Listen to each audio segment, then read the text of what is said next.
This may be the only American coin ever pulled from pockets because it was considered indecent. When it appeared, religious leaders called it obscene.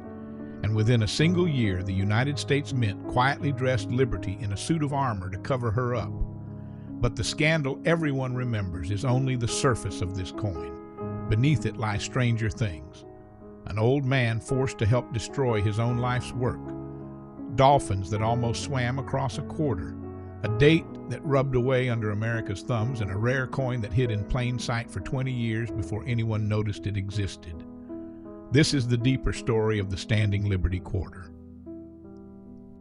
It was born from a mistake. In 1915, the new director of the Mint, Robert Woolley, looked at an old law saying a coin's design could be changed after 25 years and read it as a law saying the design must be changed. It didn't say that. He was simply wrong. But on the strength of that misreading, he set out to replace 3 of America's silver coins at once and held a competition among the nation's finest sculptors. Now here is a piece of the story that almost never gets told, and it's the saddest thread running through this whole era of American coinage. There was a man already inside the Mint whose job was being handed to outsiders, the chief engraver, Charles Barber. Barber had designed the very dime, quarter, and half dollar that were now being thrown out. He was 75 years old, and Mint officials didn't just retire his work quietly. They ordered him to help the outside sculptors replace it. Imagine that. For roughly a decade, this aging craftsman was compelled to assist, coin by coin, in the systematic undoing of his own life's achievements, watching designs by younger men shove aside everything he had made. One historian described him bluntly as having turned sullen and totally uncooperative, and honestly, who could blame him? Barber threw up hurdles, dragged his feet, and made the young sculptor McNeil's life difficult at every turn. The beautiful coins of this golden age were built in part over the quiet resentment of the man they were replacing. The sculptor who won the quarter was Herman McNeil, a Massachusetts artist celebrated for his sculptures of Native Americans, who would later carve the pediment of the United States Supreme Court. But his first designs went through strange contortions that history has nearly forgotten. When the Mint asked McNeil to revise his early work, one version he developed included dolphins. Dolphins, meant to symbolize the 2 oceans flanking the American continent. There was very nearly a quarter with sea creatures curling around Liberty's feet. That version didn't survive, but it tells you how experimental and uncertain this coin's birth really was. The design that emerged was a political statement in silver. The world was at war. The Great War was consuming Europe, and America stood on the brink. So McNeil's Liberty strides forward through a gateway, an olive branch held out in one hand for peace, a shield raised on the other arm for defense. A government report of the time said the coin was meant to typify the country's awakening interest in its own protection. Peace offered, but the shield up. It's one of the most eloquent things ever pressed into pocket change. But that is not what the public saw. What they saw was that Liberty's gown had slipped from her shoulder, leaving her right breast bare. And for America in 1916, that was a genuine scandal. Yet here's the part the popular legend gets wrong. Everyone tells it as a clean story. Outrage erupts, the Mint panics, Liberty gets covered. The truth is messier and more interesting. That first scandalous quarter was struck in almost absurdly tiny numbers, barely 52,000 coins, and hardly released before year's end. McNeil was already unhappy with what the Mint had done to his design and had already asked to revise it. So the redesign was likely in motion before the public could have worked itself into a frenzy.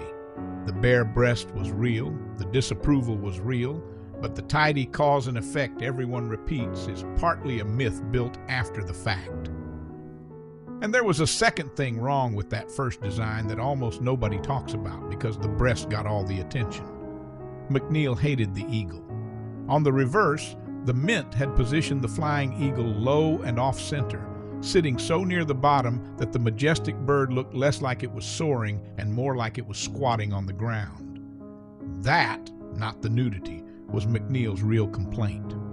When the coin was redesigned in 1917, The eagle was lifted and recentered, and 3 stars were tucked beneath it, affixed to the artist's actual grievance, hidden inside a change everyone assumed was only about modesty. The redesign itself was a small stroke of genius. Rather than just pulling drapery over Liberty's shoulder, McNeil clad her chest in chainmail, armor. As America marched toward war, the goddess who had been exposed and vulnerable was now armored for battle. The censorship accidentally deepened the coin's meaning. Then comes the flaw that turned this coin into a tragedy of everyday life. On every quarter from 1916 through 1924, McNeil placed the date on the raised pedestal at Liberty's feet, the single most exposed spot on the coin, the high point where every thumb and pocket and cash drawer rubbed hardest. And so the date simply wore away. Not occasionally, constantly. Millions of these quarters circulated until their dates were rubbed to nothing, leaving smooth, blank, dateless coins. To this day, dateless standing Liberty quarters flood the junk silver bins and the jewelry trade, because a quarter with no date has almost no value to a collector. It became bracelet material and pocket silver instead. There's something poignant in it, a coin so heavily used that America literally erased its own history with its thumbs. The Mint finally fixed it in 1925 by recessing the date into a protected hollow, and you can spot the difference instantly. On a 1924, Liberty stands on what looks like a solid step. On a 1925, she stands above a thick raised line with the date tucked safely beneath it. There's another quiet obsession this coin gave collectors, and it comes down to Liberty's head.